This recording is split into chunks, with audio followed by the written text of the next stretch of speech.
Hey, what's up, everybody? So, the Street Fighter 6 balance patch dropped about 2.5, almost 3 weeks ago, and we're starting to get some new opinions and some new tier lists. And today, I'm going to be translating and telling you all the important points about the newest tier list from Japan, and this is from Topanga TV. I'm sure you know who Topanga TV is, but in case you don't know, it's Bonchan, Fudo, and right now, Sahara. And Sahara just won Capcom Cup 12, so one of the strongest players in the world right now, and they put together their own tier list. Now, before we look at the tier list, there's a couple of important things I have to say and get out of the way before we do it, because I know you guys are going to scroll to see who's at the top of the list, and that's it. First of all, this is from their perspective as Ed and Sagat mains, okay? So it's not just like this overall, like, completely objective tier list. It's from the perspective of Sagat and Ed mains. Also, this tier list is, in fact, ordered. Okay, and then the last thing I gotta tell you guys about this tier list is if you like this kind of content and you want to see more translations from me in the future, hit that like and subscribe button. Okay, let's get right into it. So here we go. This is their tier list. I remade it. I didn't screen capture them just so it'd be easier for you guys to see in like higher resolution, but this is basically their tier list as it was from their stream.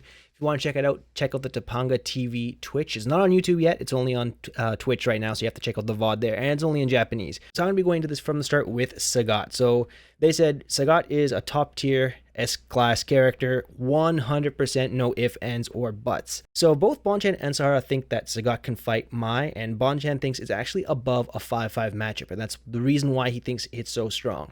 Now, we'll talk a little bit about Mai later on. We got some surprises there, but yeah, just Sagat is just a really, really good character. So Bonchan was saying that for Sagat, Blanka and Terry both feel kind of like difficult matchups for him. So why is it difficult? Well, they actually nerfed Sagat's crouching medium punch just a bit in this patch, so now if you whiff it, you have more whiff recovery. And Blanka and Terry are really good at doing whiff punishes. You know, Blanka's got that amazing crouching medium punch, Terry, crouching medium kick, crouching medium punch, amazing whiff punish buttons, and that makes the Sagat matchup hard because if you misspace one crouching medium punch at like a top player level, you're going to get whiff punished, and that can be really tricky for him. Now, also, there's been like a lot of discourse in the Street Fighter community, both on like Twitter, Reddit, and all the other things, and people are really starting to get sick of Sagat.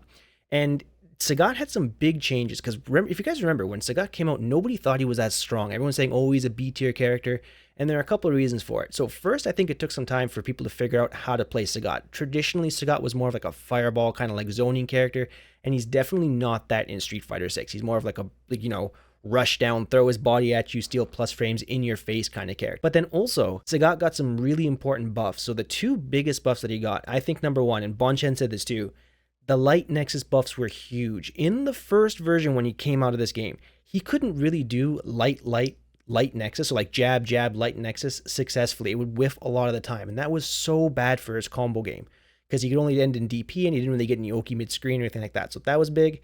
And then also the crouching medium kick buff was also huge for him. And Bonchan said that's a really big reason why he's like S tier right now. But yeah, I mean, Sagat's really good. I love this character. He's fun. If you don't play him, you should try. Trust me, you'll have a great time. Anyways, moving on. Let's go to Mai. So Mai is interesting because Mai has gotten like some of the biggest buffs out of all the top tiers over the past two and a half patches. I think her OD fans have gotten significantly like nerfed every single time. Standing hard kick has gotten some nerfs, all those kind of things. The universal overhead nerf affects her too. But all the players on Topanga still think she's really, really good. So in terms of what they actually think about this character, so Fudo says that he's noticing a lot of players are dropping Mai, and he says he thinks the Mai players were kind of like surprised and shocked by like another round of nerfs, and they're kind of losing a bit of motivation with this character, so they're trying other ones. Now, Sahara actually thinks that Mai is stronger than Ed. He thinks she's a really, really good character, and Bonchan thinks that Mai is actually the number one character in the game. They didn't show that in this tier list, but that's just Bonchan's opinion. He says, yeah, she got nerfed, like the OD fan got nerfed. She goes, it got nerfed, but it's still really, really good. And they also think she's one of the better Shotos if you consider her to be a Shoto. Not much else to say about Mai. Everyone knows how good this character is. She's strong. Yeah, let's move on to Ed. Ed was, if you guys don't know, he was like the undisputed number one top tier character in Japan previous to this most recent patch. Now, as we can see, they're putting him in as third best character. So what they were saying is that they all kind of agreed that while Ed did get weaker, he's still a really, really good character. And they specifically note that characters who kind of walk in and poke, kind of like characters like Terry or like Ryu, it got a little bit harder for Ed to deal with because now he can't, so Ed's much easier to whiff punish on a lot of his normals.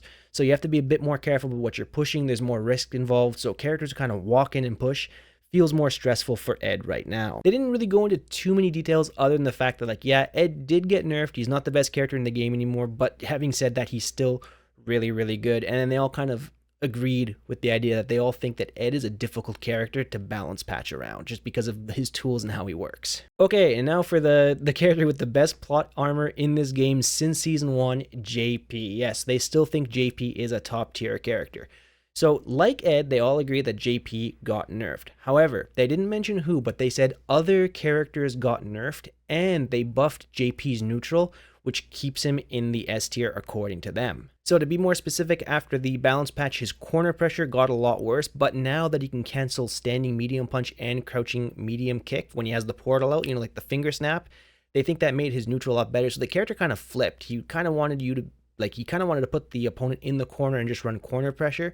But now that corner pressure got weaker post nerfs, so now he's more of like a neutral mid-screen monster kind of character. And then they also say that JP, characters that kind of had to play lots of neutral got worse against him. So for example, Sagat, according to Blanka, the JP matchup for Sagat is actually worse now post-patch than it was previous. And it was still a bad matchup then, by the way. But he's saying it got worse because now Sagat has to fight JP with better neutral, and that was the hardest part of that matchup. So things kind of changing a bit, but JP, still a good character, still got a ton of stuff, even though he lost the corner things. It's JP, what can I say? Okay, and now here's kind of maybe the surprise pick of this whole thing, Rashid in top 5 at the end of S tier. Now, one important thing you got to keep in mind with Rashid, so there's a Rashid player in Japan, his name is Gachiku, if you guys don't know who he is, look him up, great player. He's been doing really well with this character lately, and Japanese players usually tend to let their, the strong players in the community kind of influence their tier lists a little bit. But I mean, at the same time, it's hard not to. If someone's having really good results with a character, then obviously that character is probably pretty good, is basically their kind of, mindset on that whole thing. So they said that the overhead change for him was really, really big. Blanka was like, that's a crazy change. He actually went as far as to calling it like a miss. In Japanese, miss basically just means like you kind of overdid it, or like you made a mistake. It shouldn't have been that good. So he's saying that's a really big improvement for this character. So yeah, they just think Rashid's super good right now, and Dual Kevin did really good at Capcom Cup. So I want to see how Rashid players start to do now post buffs in the coming weeks and months. We got Combo Breaker coming up, Evo Japan. Let's see how many Rashid players end up doing well, and let's see if it's because of those actual buffs that he got. Okay, now moving on to the A tier, and one quick note about the different tiers in this. So the Topanga guys were saying that the difference between like A and B is not that big. It's not like a huge gap. So if you guys play like a B tier character, don't be too sad, because I didn't say it's a massive gap, but there's definitely a power difference for sure. And we're going to talk about the character in the top of A, and that's going to be Blanka. So Sahara started off by saying that he thinks Blanka could definitely be in the S tier, but post-patch he doesn't have too much experience against top-level Blankas right now, so he's not quite sure. So in case you guys don't know, the Blanka doll stuff in the corner got a bit of a nerf. Now if you trade with Blanka, the doll disappears, so his corner pressure got a bit worse, and also his chip damage kind of got a little bit nerfed, so that part's kind of gone. But his neutral is still really good. Blanka's always been like a neutral beast in the mid-range, so that part of his game is still intact, and that's probably why we still see him in A. The Topanga guys didn't really go into too much detail about why they think he's A, or like why he isn't S, or why they didn't. They just said he could possibly be an S tier character still, but he's 100% the top of the A tier, so just to be safe, they stuck him in the top of A. So, I mean, we got more tournament stuff coming up. We'll see how he does, but that's basically all they said about him there, so I don't have any more info for you. All right, Guile. So Guile actually did really well at Capcom Cup. There were a ton of Guile players that went far. Higuchi went super far, and the Topanga guys basically said, yeah, Guile is a very, very good character, and he can fight Sagat according to them, which makes it good. Bonchan's like, he thinks it's a tough matchup for Sagat. Whenever he watches Blaz play, he's like, oh, Sagat can win this matchup. But yeah, I mean, Guile's strong character. They said that Boom Drive Rush, just a great tool. And Guile got nothing but buffs in this recent patch. He got 2 new combo routes. He got the crouching hard punch combos, which do quite a bit of extra damage. And he also got the counter hit, crouching medium kick, forward medium punch target combo on counter hit. You can do a flash kick after that, which would also lead him to level 3 if he has that too. So Guile got buffs. Just the only thing with Guile is that, like, historically, he's had a really, really bad matchup against JP, who's always been top tier. But we're starting to see Guile players, like at the top level, do pretty well against JP, and I think they've started to figure out the matchup. Even though it's not like a winning matchup for Guile, they're making it look like he's closing the gap. So I think that's why the Topanga players put this guy so high, at the second highest part of A. All right, now everyone's favorite top tier Shoto, Terry. So Terry, they also said Terry could be S tier, but they're not quite sure yet, so they're going to stick him here in A. And they said, if you don't consider Mai a Shoto, like we talked about before, Terry is definitely the best Shoto in the game right now. The Topanga guys also noticed that a lot of pro players are kind of moving to Terry from Mai and Ed since they got nerfed. They feel a little bit more comfortable with him. They're trying him out. So Terry stonks are going up. He's been doing really well. Bonchan thinks that Terry's tricky to fight as Sagat. Again, we mentioned that before, the crouching medium punch nerf for Sagat, it's harder to whiff against him. So yeah, that's their thoughts about Terry. They didn't go too depth into him, but I think we all know how good of a character Terry is, so that's that.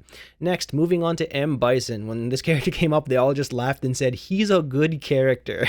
If you guys have played against M. Bison, I'm sure you can share that sentiment. He's just really good. Crappy defense, but some of the craziest offense in the game. He only got buffed this patch. Blanka guys talked about that. They're like, yeah, he only got buffs. The medium punch, like the bomb setup stuff, got buffed, and they said he's definitely a top 10 character. They didn't really go into depth about anything else. They were a little bit light on the details of a lot of these characters. I wish I could give you guys a bit more info, but yeah, M. Bison, top 10 for them. Alright, so next is Elena. I'm following their trend of saying this could be an S tier character, but we're not quite sure, but she's definitely A, so we'll stick her below Bison kind of thing. They said she's really strong. She only got buffs. The level 2 healing buff and getting extra drive gauge on that was a big change for her. She's an amazing neutral character. Even the Topanga guys are saying that her neutral is ridiculous. If you just like playing pure footsies, pure neutral, she's the character for you. So they did talk about why they decided not to put her in S, and they were saying that they feel like both Blanka and Rashid are better than her, and then as they were making this tier list, they were trying to really think of it as like, top 10. Who are the top 10 characters? And they're like, well, she's definitely not better than those two. So therefore, she can't be an S. But she's still a really, really good character. We saw her Capcom Cup, did really well. Good character, good footsies. It's Elena. All right, so next is Ryu. They didn't really give much details about Ryu at all, other than saying his forward hard punch got nerfed. That's it. It's like it's harder for him to kind of engage his opponents now. So yeah, that takes him out of top 10, losing that forward hard punch. Akuma, if you guys don't know, Japan is super doomer on this guy right now. If you don't know why, basically he lost the ability to do crouching medium kick into OD, Adamant Flame. And if you're thinking, what's the big deal about that? That's kind of how he got return off of counter hit crouching medium punch when he had his opponent near the corner. So now that he can't do that anymore, he lost access to a lot of his stuff. And I don't know, the Topanga guys were kind of just like laughing about this character most of the time. I don't know. I don't think the Japanese players want to do him, and you're seeing a ton of Akuma players leave. I don't know if you guys saw the tweet, but the current legend ranks, Akuma's got like the lowest legend ranks right now. Everyone is leaving this character and going to like Terry or Sagat instead. Alright, next up, Sea Viper, one of the most buffed characters in the recent patch. So this is a weird one because I've heard lots of different opinions from people. Some people think she's like a clear S tier. Some people think she's like still A. Like everyone thinks she got better, but nobody can really agree on how better she got. And the weird thing about Sea Viper is like she's not super technical like compared to some other characters in other fighting games, but within Street Fighter 6, she's the most technical character, I think. And a lot of people seem to think that too. So being able to play her at her full potential in like a top 8, top level tournament environment can be difficult to do, and that's kind of why the Topanga guys decided to put her here. Fudo was saying that he can't really think of too many people who can play her at her full potential at high level, which is why he doesn't want to put her in the S tier. And then the Topanga guys were also saying that there's one player, if you guys know Yamaguchi, I think he's a Mai player and sometimes plays Bison too sometimes. He thinks she's number 1 in the game right now, and they all kind of laughed and joked about that. But she's definitely a strong character. It's just kind of her inconsistency and the risk of dropping stuff at top level kind of brings her power level down, according to the guys on Topanga TV. Alright, then next up, Juri. So they didn't talk much about her. They kind of just laughed because Vanchan said, yeah, Juri's like, she's good, but why would you play Juri when you can just play Sagat? And they just laughed, and everyone laughed, and the Juri mains cried, and there we go. So Juri mains, if you're playing Juri, why don't you just play Sagat? Vanchan has a question for you. Alright, and for the Cammy and Chun mains, I wish I could give you some info about these, but they didn't really say anything about why they put them at the bottom of A. They're just like, yeah, Cammy, yeah, Chun got buffed a little bit, but that's it. They didn't go into any details here, so sorry Cammy and Chun mains, you guys got glazed over this time. Alright, next, Aki. Aki was a tricky one for them. Both, like, all 3 of them, Bonchan, Sahara, and Fudo, they were saying Aki's one of the harder characters to place on a tier list because they could definitely see her being, like, kind of at the bottomish level of A, but also at the top of B. And just to be safe, just like on past like tournament results and everything, they said right now they're going to stick her at the top of B. She's a good character. She's kind of, I think she struggles against the top tiers quite a bit, and she doesn't really have like the defense needed in a game like this. So they put her here, and they didn't really say why or anything. They just said she could be A, but she's probably top of B. Okay, then we're gonna skip through a bunch of characters here just because they didn't give us much info. Lily, Kimberly, Ken, Jamie, they didn't really say anything about these characters. They talked about some of the buffs that Ken got, but they never said like how that made him like a B tier or not. They're just kind of continuing from the last patch, kind of the same thing. Sorry, I wish I had more info for you for these 4 characters. Dhalsim was an interesting one because Fudo was saying, so Fudo and Bonchan, they were saying, Dhalsim seems really, really strong. But then once you actually lab the matchup and you know how to fight and like counter top level Dhalsims, he feels really weak. Okay, so next up is Deejay, and Fudo mainly talked about this character because, as you guys know, Fudo was a Deejay main for most of Season 1 and then some of Season 2. He kind of whips him out every now and then, but he's pretty much 100% on Ed as of late. So in case you guys don't know, Deejay's crouching hard punch got nerfed, and Fudo said he was actually shocked that Capcom decided to zone in on like his one super strong tool, and they're like, wow, you guys actually know how to nerf strong tools. I'm surprised. But yeah, that got nerfed. He goes, then Fudo said basically it's kind of rough for Deejay right now in these streets. He says in the previous version, he could have been considered like A tier, but not anymore. He said the one good thing about Deejay, though, is that he can fight the top tiers really well, but it's kind of like all the characters above him that kind of give him a hard time. So he's got some good matchups, but just not stable enough to doing well in like tournaments and things like that. Okay, time to gloss over a bunch of other characters because they didn't give us much info. Manon, Marissa, Zangief, Honda, they basically said nothing about these characters. Luke was just Bonchan being sad for a little bit because he used to play this character back in Season 1. And again, it goes back to why would you play Luke when you could just play Terry, Mai, or Sagat? Remember, guys, I've said this a couple of times in this video already. Why play this character when you could play somebody else? If you're a more casual player or someone who doesn't actually enter like big major tournaments, playing a character because you enjoy the character, because you like their design or how they feel or like how they sound is totally valid. So when they're saying why play Luke when you can play Sagat or Terry, they're not putting like character love into the equation. These guys, their job is to be pro players and to win tournaments. When it comes to winning tournaments, there is like no character love needed at all. You're just looking at them as like, what tools do I have available to me? Which character gives me the highest % chance of winning with my skill set? So when they say why play this character when like this character exists, just remember it's very much from like the top 0.001% perspective. All right. So if you play these characters and you like them, don't get frustrated by those remarks because it really doesn't have any bearing on you. All right. I just want to make that clear.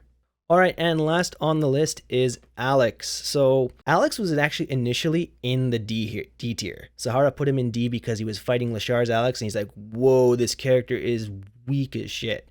But they were all talking, the Topanga guys, and they're like, if we put Alex in D tier, no one's going to take our tier list seriously, so let's just put him in his own tier of C. And I don't know, I've been playing this character a bit like off stream and everything. I don't see it. He really reminds me of like Season 1 or like Release Aki, or like even Release Sagat, where you can kind of see how the character is supposed to be played, but a lot of things just feel kind of finicky. Like his jabs don't always give you the best combos, or sometimes you'll do like 2 crouching jabs and like a 3rd crouching jab or a standing jab and it just whiffs. He has to spend a ton of bar from Oki, and he has to spend the drive rush after. I don't know, I just feel like this character could be really, really good, but he just has to like, I don't know, some parts of his kit just feel kind of funky. And he also feels kind of gimmicky. I think like once everyone figures out how to deal with his stuff and gets like the perfect parry timing down on everything, he's going to get much weaker. So I think he's definitely one of the weaker characters. I don't know about C, but I don't think he's going to be an A tier character. Definitely not an S tier character with his current kit now at the moment. Again, that's just my opinion. The Topanga guys didn't go into any detail about this other than Sahara saying, I fought Lashar and I thought Alex was weak. That's it. So I wish I had more for you. But you guys in the comments, let me know what you think about Alex and how he's doing in the meta, especially if you're like a strong player, if you go to tournaments. How are you doing as Alex, or how do you feel when you fight Alex? Do you think he's a strong character? Do you think he's weak? Let me know. I'd love to hear your opinion. All right, and just closing thoughts from the Topanga guys now at the end of the tier list. They said this whole patch, after 3 weeks have passed kind of thing. It's clear to them that Rashid got a lot stronger. Sagat is very much an S tier character, so those are their two big takeaways. And they also said an important thing to remember is right now in Japan, Street Fighter League isn't active right now. Like the season is over and it's going to be starting up soon. So they said everybody right now on rank match is kind of just like, you know, playing in their underwear, slapping some buttons. They're not like really locked in. So things could change just because not everybody's really grinding right now. But once Street Fighter League Japan starts and everyone starts really honing in on like, you know, like the fine details of every matchup, this tier list could change and we're going to see how like the character balance and everything kind of adjusts within the next couple of months. And then also, just to finish off, Sahara himself, he's basically just playing Sagat now. He won Capcom Cup 12 with Ed. He's trying out a new character. He said he's going to Combo Breaker, and at Evo Japan, he will be playing Sagat, but he's also still subbing Ed for certain matchups and stuff. So let's just see how well Sahara does. And if you guys didn't know, Sahara said that he got #1 ranked in Street Fighter 6 with Sagat already. So dude's definitely a beast. Playing the beast, the emperor, the king, I don't know, the tiger. This guy's got so many different nicknames. But yeah, man, it's the Sagat patch. I'm happy because I like this character, but whatever. I'm going to get mad at it in the comments, I know it. But anyways, guys, that brings us to the end of this video. I hope you like that quick, simple translation. Sorry, just like me talking head over a tier list, but when I'm translating, there's only really so much I can do with a video like this. But if you enjoyed it, let me know in the comments. I'd love to hear from you guys. And as always, thank you so much for watching, and I'll see you in the next one. Peace.